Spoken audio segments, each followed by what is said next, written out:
पासवान जी, तेजस्वी जी यात्रा पे निकले हैं। अच्छी बात है, निकलना भी चाहिए, जाना भी चाहिए। जनता के बीच किसी भी जनप्रतिनिधि को, किसी भी नेता को ज़्यादा से ज़्यादा जनता के बीच रहना चाहिए। ऐसे में जब वो यात्रा पे निकले हैं तो यकीनन उनको भी इस बात का अनुभव होगा कि पिछले 17 महीनों में उनकी सरकार ने क्या किया और जनता के बीच वो अपनी बातों को कितना पहुंचा पाए। इस यात्रा से उनकी भी समझ में ये बातें आएंगी। पर कहा जा रहा है कि नीतीश कुमार थके हुए मुख्यमंत्री हैं, जो काम नहीं हो रहा था तेजस्वी यादव वो उनसे करवाए।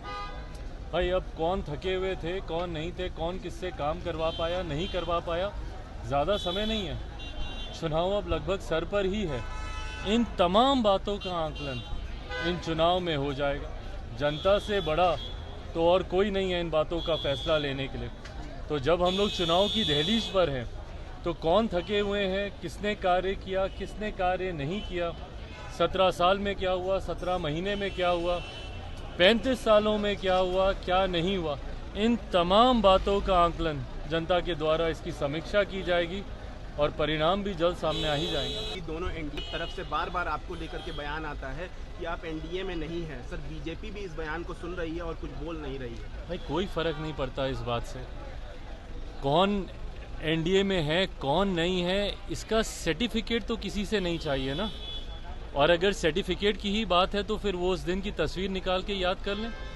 जब अगर मेरी याददाश्त सही है तो संभवतः 18 जुलाई की वो तारीख थी जब एनडीए की एक बड़ी बैठक एनडीए के 25 साल पूरे होने पर दिल्ली के अशोका होटल में की गई थी। वो बैठक आयोजित, उस बैठक में जिस तरीके से देश के प्रधानमंत्री जी ने गले लगाकर मेरा उस एनडीए की बैठक में स्वागत किया था, तो फिर वो तस्वीरें क्या थी।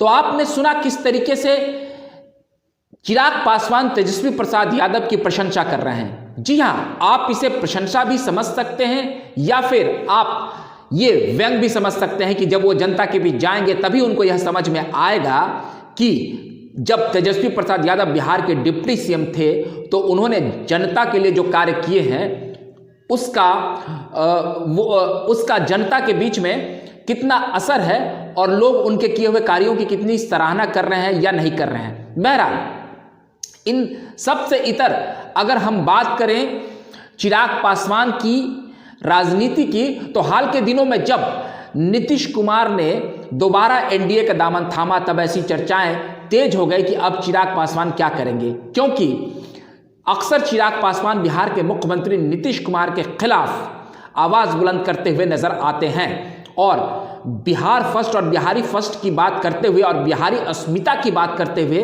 वो नीतीश कुमार को अक्सर आड़े हाथों लेते रहे। खासकर जब 2020 का बिहार विधानसभा चुनाव हुआ था तो उस वक्त वो पूरे तरीके से मुखर होकर उन्होंने नीतीश कुमार का विरोध किया था और नीतीश कुमार के खिलाफ उन्होंने आवाज बुलंद कर दी थी। लेकिन तो आपने सुना किस तरीके से चिराग पासवान नीतीश कुमार के समर्थन में बोल रहे हैं। जब उनसे पत्रकारों ने यह सवाल पूछा कि नीतीश कुमार एनडीए में आ गए हैं, अब आप क्या करेंगे, तो उस पर उन्होंने कोई साफ जवाब नहीं दिया। और अक्सर वो कहा करते थे कि एक थके हुए मुख्यमंत्री से आप क्या उम्मीद कर सकते हैं, नीतीश कुमार की अब राजनीति अस्त हो गई है, अब वो उनपे वो राजनीति नहीं बची है। लेकिन ये सवाल जब उनसे पत्रकारों ने पूछा कि क्या अब नीतीश कुमार एक जो थके हुए, जैसा कि आप हमेशा कहते थे कि नीतीश कुमार बिहार के एक थके हुए मुख्यमंत्री हैं, अब वो विकास करेंगे या नहीं करेंगे, चुनाव में इसका क्या असर पड़ेगा। लेकिन इस पूरे मसले पर चिराग पासवान ने बात को घुमा दिया और उन्होंने खुलकर नीतीश कुमार की इस बार आलोचना नहीं की। जी हाँ, नहीं तो वो अक्सर ये कहते थे कि नीतीश कुमार अब एक थके हुए मुख्यमंत्री हो गए, बूढ़े हो गए, उनसे बिहार को कोई उम्मीद नहीं हो सकती है। अब वो बिहार में युवाओं की राजनीति को आगे बढ़ाना चाहते हैं, लेकिन उन्होंने ऐसा कुछ नहीं किया।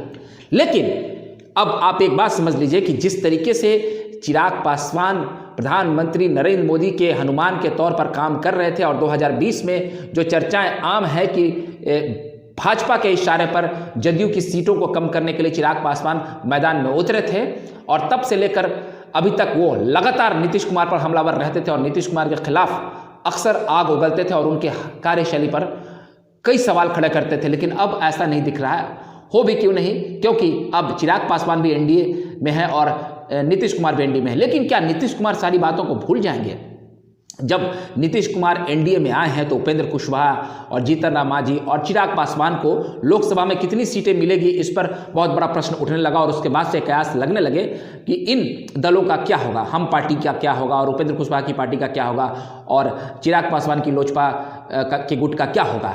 लेकिन जब चिराग पासवान से ये पूछा गया कि आप एनडीए में ही रहेंगे या नहीं रहेंगे, चिराग पासवान ये याद दिला रहे हैं कि जब एनडीए की 25 वर्षगांठ, जब 25वीं वर्षगांठ थी दिल्ली में 18 जुलाई को, तब प्रधानमंत्री नरेंद्र मोदी ने किस तरीके से उन्हें गले लगाया था। जी हाँ, उनके पिता के वो मित्र भी हैं नरेंद्र मोदी, और नरेंद्र मोदी की प्रशंसा में अक्सर चिराग पासवान कई बातें कहते रहते हैं। लेकिन इधर चर्चाएं आम हो रही थी कि चिराग पासवान से की जो नज़दीकियां हैं वो तेजस्वी प्रसाद यादव से बढ़ रही है, तेजस्वी प्रसाद यादव से वो मिल रहे हैं बिहार, तेजस्वी प्रसाद यादव से मिलकर बिहार में नई सियासी समीकरण को वो गढ़ने की कोशिश कर रहे हैं। लेकिन जिस प्रकार से उन्होंने खुलकर ये बयान दिया है कि नहीं वो एनडीए में ही रहेंगे, इससे सारी जो संभावनाएं हैं उस पर विराम लग जाती है और अब ऐसी संभावनाएं जताई जा रही है कि चिराग पासवान एनडीए में ही रहेंगे। और उन्होंने, उनकी बातें भी सीट शेयरिंग पर हो गई है, उन्होंने समझौता कर लिया और उनको ऐसा लग रहा है कि नीतीश कुमार और नरेंद्र मोदी के मार्गदर्शन में बिहार में एनडीए बेहतर परिणाम हासिल करेगी। आपको हमारा ये वीडियो अच्छा लगा हो तो कृपया कर आप उसे प्यार दें। अगली बार हम फिर नए वीडियो के साथ हाजिर रहेंगे, तब तक के लिए आप हमें इजाज़त दीजिए। बहुत बहुत धन्यवाद।